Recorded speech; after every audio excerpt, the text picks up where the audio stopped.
ഒരു വർക്കിംഗ് മദറിന് പല കാര്യങ്ങളും ലൈഫിൽ സാക്രിഫൈസ് ചെയ്യേണ്ടി വരും. അതിലൊന്നാണ് ഈ കുട്ടികളെ ടേക്ക് കെയർ ചെയ്യുന്ന കാര്യം കേട്ടോ.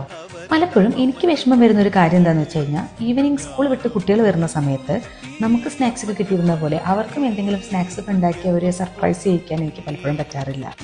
വർക്ക് ഫ്രം ഹോം ആവുന്ന സമയങ്ങളിൽ മാക്സിമം ഞാൻ എന്തെങ്കിലുമൊക്കെ ഉണ്ടാക്കാൻ ട്രൈ ചെയ്യാറുണ്ടെങ്കിലും ആ സമയത്ത് കറക്റ്റ് വല്ല മീറ്റിങ്ങും വന്ന് പെടുന്നതുകൊണ്ട് എനിക്ക് സത്യം പറഞ്ഞു കഴിഞ്ഞാൽ ഒന്നും തന്നെ അവർക്ക് വേണ്ടി ഉണ്ടാക്കി വെക്കാൻ പറ്റാറില്ല കേട്ടോ.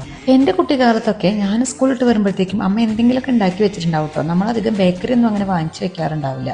അപ്പോൾ എന്തെങ്കിലുമൊക്കെ സ്നാക്സ് ഉണ്ടാക്കി വെച്ചിട്ടുണ്ടാകും. അവിൽ നനച്ചത് എനിക്ക് ഇഷ്ടമല്ലാത്തൊരു സാധനമായിരുന്നു.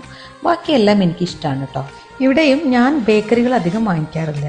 ബിസ്ക്കറ്റോ റസ്കോ അങ്ങനെയുള്ളതും വളരെ റെയറായിട്ട് മാത്രമാണ് കേട്ടോ വാങ്ങിക്കാറ്. അപ്പോൾ പിന്നെ അവർ വരുന്ന സമയത്ത് നമ്മൾ വല്ല ഫ്രൂട്ട്സോ അല്ലെങ്കിൽ വല്ല ഓംലെറ്റോ അങ്ങനെ എന്തെങ്കിലുമൊക്കെയാണ് കേട്ടോ ഉണ്ടാക്കി കൊടുക്കുക.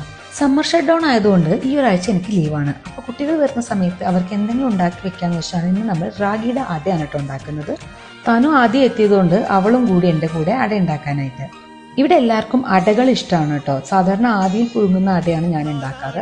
ഇതാണെങ്കിൽ കുറച്ച് സമയം നമുക്ക് മെനക്കെടാണ്, കാരണം ഓരോന്നായി നമ്മൾ ചുട്ടെടുക്കണം. മറ്റേതാകുമ്പോൾ ഒന്നിച്ച് ആവിയിൽ നമുക്ക് വേവിച്ചെടുക്കാം. ഈ റാഗി കൊണ്ടും ഗോതമ്പ് കൊണ്ടൊക്കെ ഉണ്ടാക്കുന്ന അട ചുട്ടെടുക്കുന്നതാണ് സ്വാദ് കൂടുക.